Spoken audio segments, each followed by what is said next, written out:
Whenever I find myself stuck, I know that I need two things: a wake-up call and a whole new set of habits to guarantee long-term success. Recently, I found myself stuck between projects, stuck in my health goals, and stuck in my overall mood about getting things done in general. Now, the way forward was a lifestyle shift that is based on what I choose to do and choose not to do every day.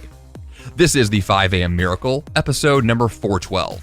5 bad habits that I eliminated and 5 healthy ones that replaced them. Good morning, I am Jeff Sanders, and this is the podcast dedicated to dominating your day before breakfast.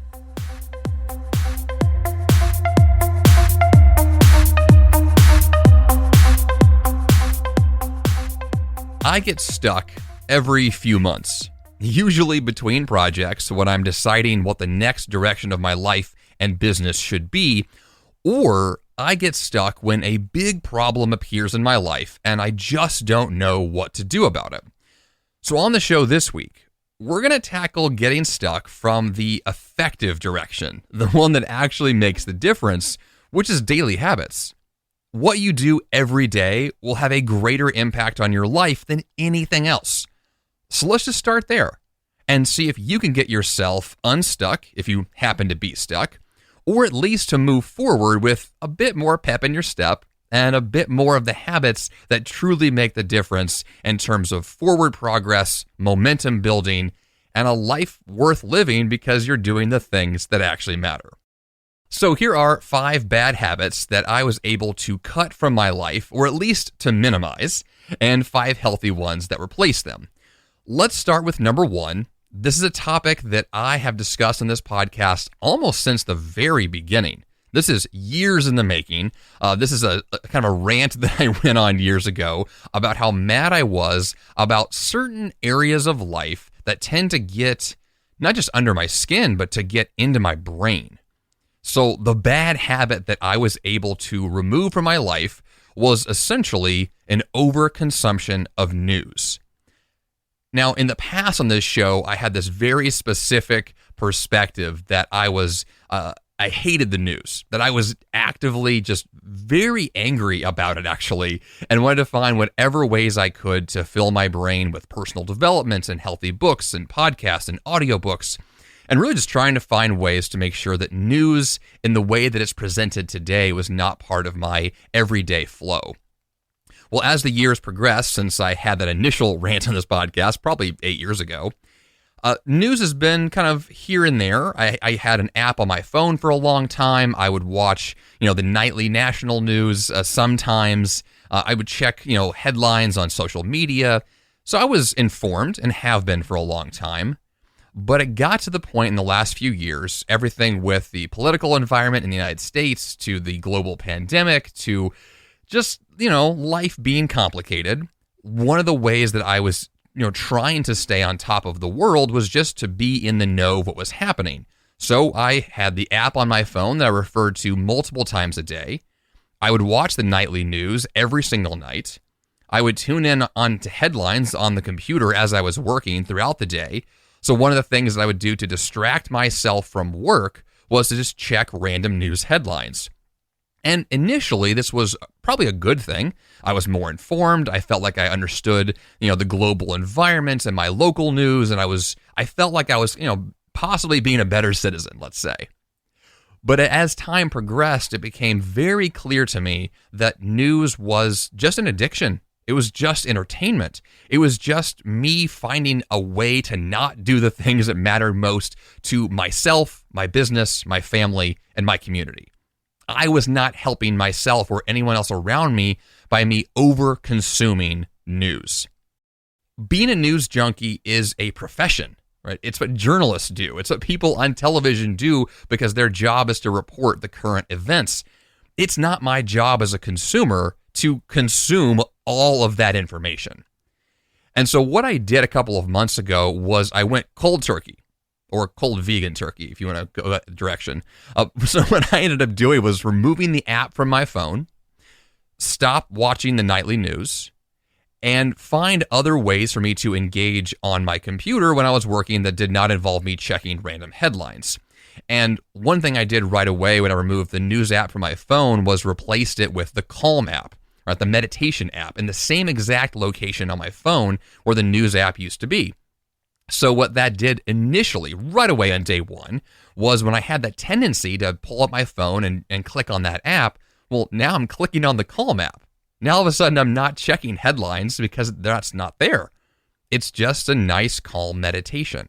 And this was a really funny way to just check my phone and remind myself right away, wait a minute, I'm not here for news. That's not the point of this random phone check, which is an addiction all by itself. This is me just simply reminding myself to take a breath, to not be the news junkie that I have been in the past. In addition to that, I mean, you can use blockers on your computer to say, the Freedom app is a good one that will block websites or entire apps altogether. I didn't go that far because I didn't really need that for myself. I was able to find other means to do better work throughout the workday. But if you need that additional set of reminders to be in place, check out Freedom. That is a great app to use. So you can block websites, block apps from you if you need to stay focused on your work. And if you know that you are pulled away to certain websites with social media, shopping, news, whatever the case is, find a way to block those. It's incredibly effective. And so I did this a few weeks ago. I've been blocking the news for about 3 months, and I reinstalled the news app on my phone for 1 hour. And I wanted to see if I was missing something, if this truly was a bad habit of mine, or if I was better off going back to having access to the news. And the really remarkable and just probably not that shocking thing, actually, was that the news headlines are awful. I mean, they are just depressing on a level that I had forgotten about, honestly.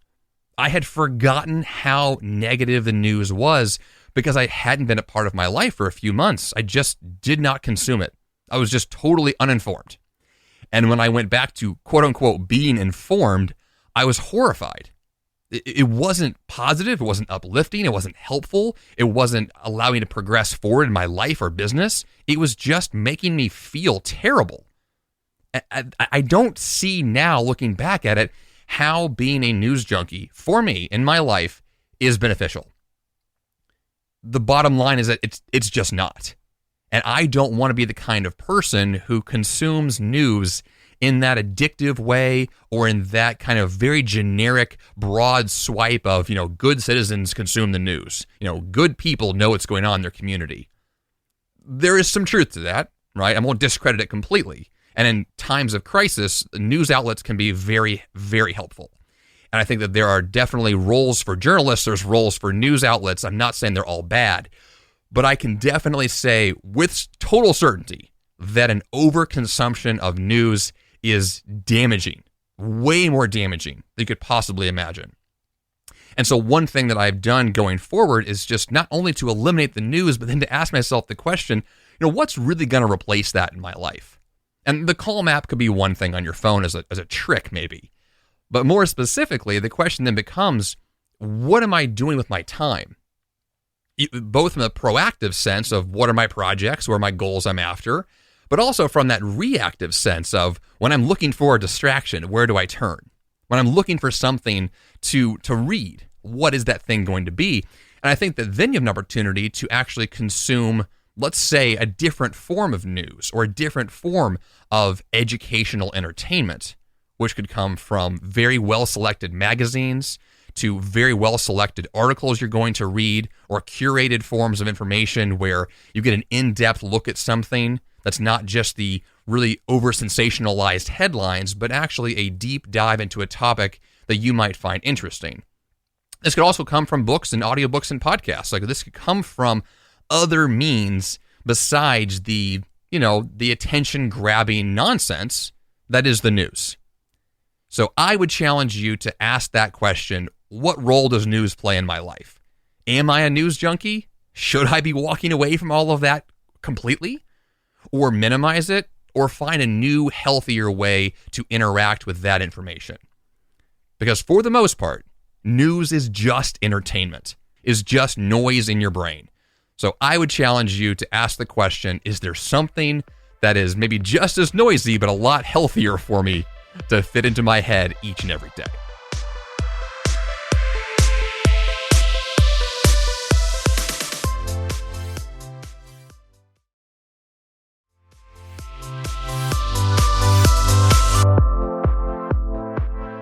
Bad habit number 2 that I was able to cut, and this is one I've discussed on this podcast actually just earlier this year, and one that I actually feel more confident about now than I have felt in a very long time, which is that I was able to, knock on wood, I was able to remove alcohol from my life yet again. Not that I was ever a quote-unquote alcoholic or ever kind of diagnosed with any kind of an addiction. No, nothing like that. However, as I explained in the podcast earlier this year, alcohol became a habit. It became a thing that was just part of my life every day, kind of like the news was. I didn't really question it. It wasn't ever causing any serious damage, at least not in the extreme sense. But in the everyday consumption sense, yes. I had a glass of wine or 2 or 3 literally every evening. And it got to the point in my life where I just realized this is not serving me. This is not the Jeff Sanders I want to be. This is not a path forward that leads to better health. It's not a path forward that leads to me being more productive. It's not a path forward that leads to me being the best version of myself. And what happened was, this is about 3 months ago, I decided I was going to give up alcohol completely. But my wife and I actually had a tour of the Jack Daniel's distillery in Tennessee that we had already pre-scheduled. And so our goal was to go down and tour this amazing place. Actually, it's a really cool tour to go on. I recommend doing that regardless of whether you drink or not. It's a really interesting tour. Anyway, that's kind of a tangent. What happened was that we went to this tour of this distillery, and I, of course, got a free sample of whiskey. I decided to give that a try there because I was already there. Who cares, right? Well, I came home from that experience and immediately regretted it. I came home and had this thought in my head that was, wait a minute, Jeff, what are you doing here? This is not the you promised to be. It might be an interesting tour. It might be a fun historical trip. There might be some heritage there. There might be something that's, along the lines of, that could be a good thing, culturally speaking. But personally, this doesn't fit. So that was August 7th of 2021, and I have not drank since then, and honestly, I have no plans of doing that going forward. And it's not that alcohol, once again, was never a serious issue for me, but it fell into that category of, this is not serving me. And that's a nice pun there. This is not serving me in the way that I want to be served. This is not producing the output that I want. I can redefine my life. I can redefine my habits. I can become someone newer, better, stronger, smarter, healthier. Without that as part of my daily existence, and possibly not part of my life ever again.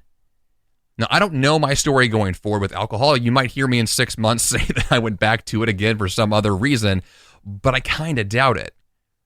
And I say that because I know from this kind of back and forth experience I've had of these last 6 months or so, that it's the message that I'm hearing loud and clear is that this is no longer part of my future. That may not be the case for you, and I'm not arguing that everyone needs to ditch alcohol and walk away, completely. But what I am arguing, and this is, I think, a really healthy practice to have with all of your habits, is just a reevaluation.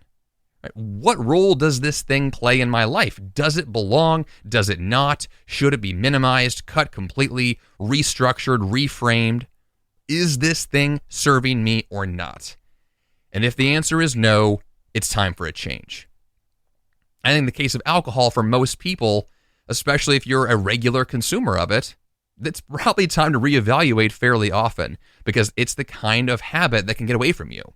The kind that can just sneakily take over your life, and then you wake up one day, a year has gone by, and you're like, what have I been doing here? And I don't want to be that guy. I want to be more intentional. I want to be more proactive. I want to be more of the better version of me in a very broad sense. And so this is another example of something that I have let go of. Now, as far as replacing it, this is always kind of the big question with habits.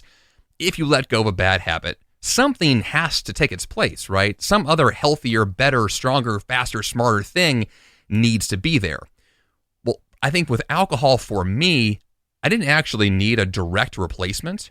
Although this is interesting. One thing I noticed about me drinking at night, especially with red wine, which was my go-to, was that I was essentially using red wine as a de-stressor.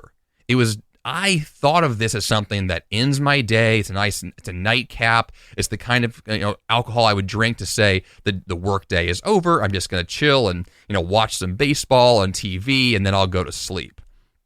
What I began doing, this is kind of as COVID began to die down a little bit here in Tennessee, although it's since resurged, but when it died down, I returned to the gym. This was about 4 months ago. And when I returned to the gym, I decided to make, a daily workout a big part of my life. And one thing I tacked on to my workouts was going to the sauna. And the sauna has a really powerful calming effect. It's a really great thing to do to just de-stress in a very healthy way. And so what I found was the combination of a daily workout with the sauna and not drinking allowed me to feel really relaxed and calm at the end of the day, and I could fall asleep more naturally without the booze. So this is important when it comes to habits, is to recognize why exactly that habit is in place. What value do you think you're getting from it? And can you simply replace that with a healthier alternative? And so if my only real goal with alcohol was to de-stress and fall asleep, well, I can do that with other means. There's other healthier options that exist. And all I really had to do was make that part of my routine. And then all of a sudden I can go to bed when I want to, feeling nice and healthy and alcohol free. So that's your challenge. What is the role that it plays in your life? How can you replace it with something that fits you better and that is sustainable long term? Ask that question and answer it with as much honesty as you possibly can, which is the real challenge here. Bad habit number 3.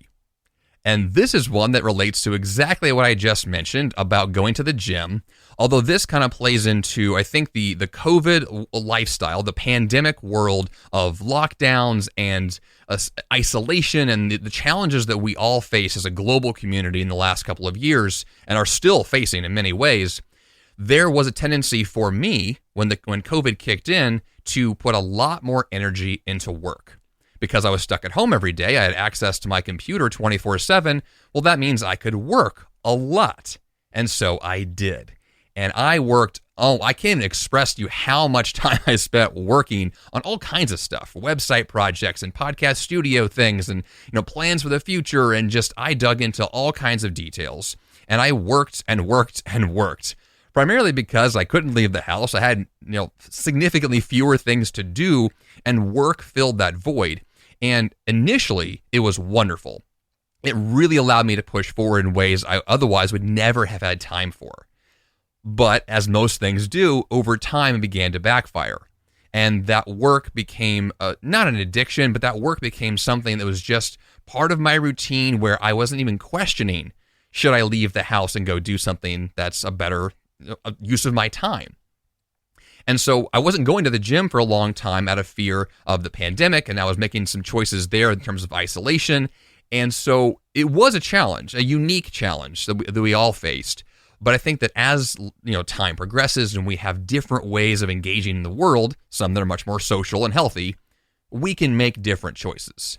And so for me, the bad habit of working too much was initially replaced by spending some time at the gym, some time outside, some time just engaging with other friends and family I hadn't seen in a long time.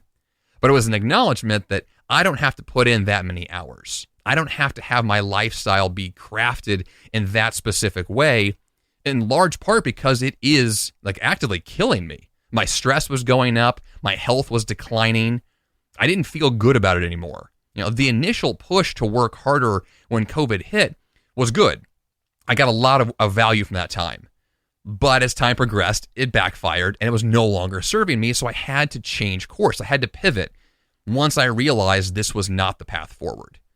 And so the habit that I formed was going to the gym 5 days a week. So I pick up my daughter Maisie from daycare and I take her to the gym. They have daycare for her there. So she gets another form of activity and I get to go work out.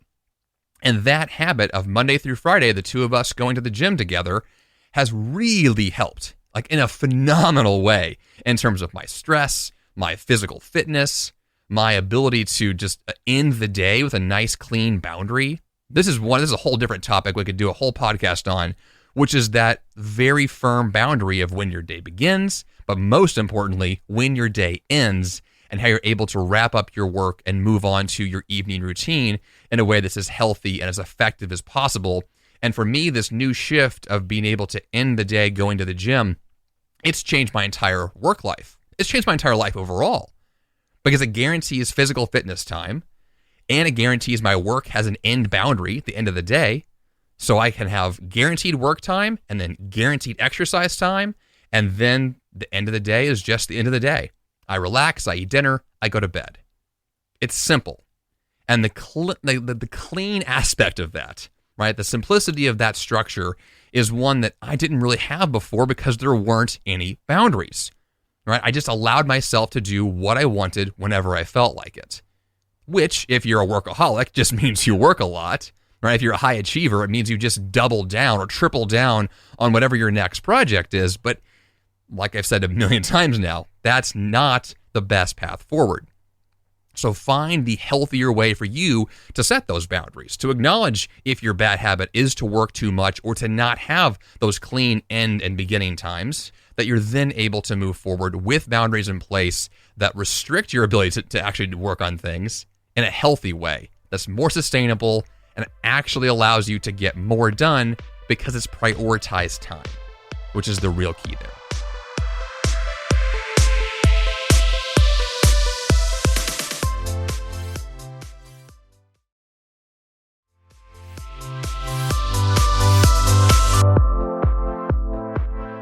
Bad habit number 4. This also plays into the pandemic. This is basically becoming a post-COVID Jeff Sanders talk. But essentially what happened for me, and this is actually very true, is that when COVID hit, a lot of my good habits disappeared. And one of the very bad habits that I gained when COVID hit was just poor eating, right? Eating without restriction. This is my life story, though. This is, if you go back to the beginning of my podcast, and 8+ years ago, I have a lot of episodes that are about me going vegan and me eating a better, healthier, plant-based diet. But one of the keys to that entire transition for me was to, yes, I eliminated some animal products from my diet, but I still didn't hold myself back. I still ate a ton. And that's still who I am today. I'm the kind of guy who just eats because there's food available, right? And I kind of have that addictive personality, at least on that, from that perspective, that I like to eat. It's just a fun thing for me to do. But I also know that there are limitations to what you can do there. So when I found myself gaining weight during COVID, when I found myself not working out as much, not caring for my body, drinking too much alcohol, not sleeping well, these habits all kind of come together. I'm the kind of guy that I'm either very aware of my health and I'm taking care of all of these areas, or I'm doing the exact opposite, and none of those things really apply. I'm really an on or off kind of guy when it comes to really great healthy habits, which is why I have to podcast like this and talk about these topics, because I need to remind myself to go back to the things that work, right? In addition to possibly you getting benefit from listening to my story, I need to benefit from my own story by telling it more often to remind myself to make sure that I'm doing what works. So right now, thankfully, I'm in a very healthy season, and I have a lot more awareness about what I was doing back then and versus what I'm doing today. And they're two different worlds, two different experiences, because the focus for me on health now is all-encompassing. It's every area. It's stress, it's sleep, it's diet, it's fitness, right? It's just personal hygiene. I mean, all of these things play into it. And so the bad habit of eating without restriction was overcome by my willingness to then move forward saying, I'm going to make some different choices. I'm going to go to the store and buy the healthy food and not bring home the unhealthy food. Because if it's not in my kitchen, I'm not going to eat it. This is a key thing for anyone who works from home, like I have for the last 7 years.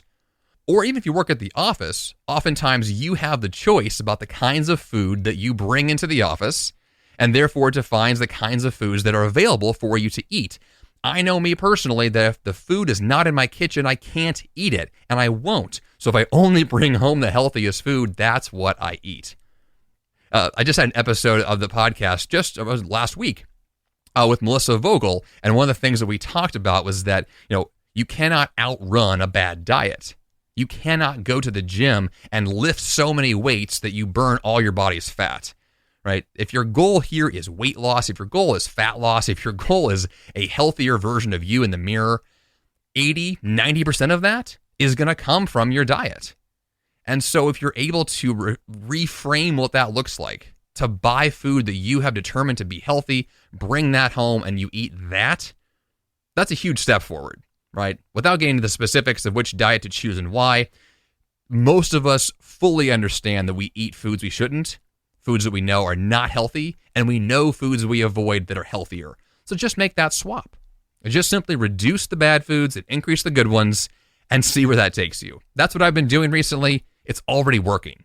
This is not actually rocket science. It's not actually that complicated. We know the information. We know ourselves. We know our tendencies. We just have to act upon those. And boundaries are helpful here. Boundaries around what you buy and what you don't. Boundaries around your daily habits, what you choose to engage in and what you choose to avoid. This is all in your control. It's in your sphere of influence. You have the ability to choose what goes in your mouth every day. And I know for myself, I need boundaries. If I don't have boundaries, I will probably make the wrong choice more often than I should. So one of the things that I've done to help in this regard is I have 2 specific daily habits that I want to engage in and 1 weekly habit. So the daily habits is that the first thing I want to consume every day are bananas. It's a food that I love and I've loved for years. And so if the first thing in my mouth every day are, usually about 5 or 6 bananas, that's kind of how my day starts. I've begun the day with healthy food that works and serves my body. And I like to end the day with a large serving of leafy greens. So generally every day having a salad. If that's all that I do, then that's a really good day. If I go beyond that and have even more healthy food, that's amazing. But for me, that's what it's all about. It's defining a couple of things I want to have in my day to start the day off right, end the day well with my diet. And then the weekly habit is, of course, just to go buy more healthy food. So schedule it in your calendar when you will go to the store to buy the healthy food you need. It needs to be part of the weekly review process when you're scheduling your focus blocks of time, when you're scheduling your big projects, when you're looking at your calendar, you should definitely have time on there for when you buy your healthy food. And if that's not a part of your calendar, that could be the game changer that you need to get yourself moving in the right direction, because almost everything in regards to goals and success and projects being completed, almost all of it has to do with time management of how your calendar and task manager, combine to form the results you get every day. So put it on paper, write it down, and then do it. That's it. And finally, bad habit number 5. I have been letting junk pile up in my life, physical junk, stuff, for far too long. One of the things I did during COVID was to double down on working, but I didn't do as much or didn't put as much energy into cleaning up the messes. I did so digitally in terms of my website, my online file storage, and I did a lot of good work in terms of the digital world. But a lot of what I ignored was the physical stuff. So in my house, my garage is the dumping ground for random things. And so it got really unorganized, really sloppy. And so I went through a process starting about 6 months ago where I was going to clean up my life kind of piece by piece, room by room, closet by closet, and figure out how to get my stuff together, right? Because the bad habit here over time is that if you let things pile up, the stuff runs your life. I've interviewed minimalists on this show multiple times, and I view myself as a wannabe minimalist. I love the idea of owning less, but I also like the value I get from the things I purchase. But over time, things become less valuable to you, and you have to reevaluate and get things out of your life. Physically remove them, donate them, throw them away, recycle them, right? Find another use for them, repurpose them if you can. I built a new bookshelf recently, and I got rid of a lot of things, and I found ways to really organize my life in large part because my wife and I are pregnant with our second baby coming in just a few months. And so this is me kind of playing house. Like, I'm trying to figure out, where does all this stuff go? What is the optimal system as my house becomes a little more crowded with a few more people and the walls get a little smaller, right? These are systematic, processes we have to go through. Even if your house, isn't going to be adding more people to it in the near future, there's always an opportunity to clean and organize and have this physical space you live and work in be a lot more efficient. And I love the idea of being able to go through an area of my life on a recurring basis. So one thing I've done as my new habit here is to reevaluate one new area of my life about once a week. I want to periodically go through a new area, gut it, rebuild it, redo it, reshape it, so that it's more clean and more organized. And I can tell you that as a guy who works from home, my physical house is so much more welcoming now. I want to spend more time here in a sense because it's so well put together compared to where it was before. And so the bad habit I had before of just letting stuff pile up has been replaced with, I don't want that to be the case. Let me find a way to eliminate the junk before it piles up. Let me keep this space looking beautiful for as long as I can. And that, just a willingness to accept that as a lifestyle, is a big shift if you're the kind of person who tends to just ignore what's around you. So really the question for you then is, like, what is the ideal here? What does a clean and organized space look like, and can you get to that place?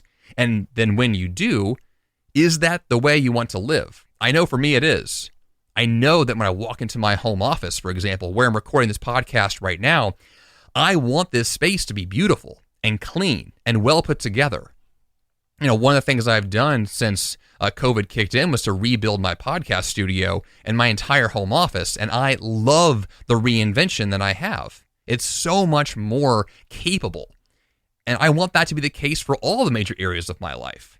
My garage has also been redone because that was the most challenging area for my house. Well, it's a lot better off than it was. And so now it's a place of joy for me, right? If you want to pull that sparking joy mantra, that's what the garage now does. And so that's what you're looking for here. Where are the areas of weakness? Where are the areas of junk? And can you clean that up to get a better end result that sparks joy?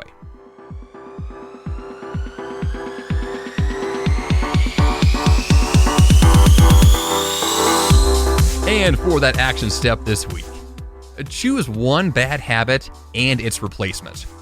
The best place to begin is with something simple but that makes a big impact. You could wake up early, clean up your diet, hit the gym, reduce the news. The choice is up to you, but pick something today. And then in a few weeks, pick a new habit and begin to stack up those changes. And this will turn you into a whole new person very soon. JeffSanders.com/412 is the place to go to get the episode notes. Also go to 5ammiracle.com to join the 5am club and get free email updates about the show. That's all I've got for you here on the 5am Miracle podcast this week. Until next time, you have the power to change your life, and the fun begins bright and early.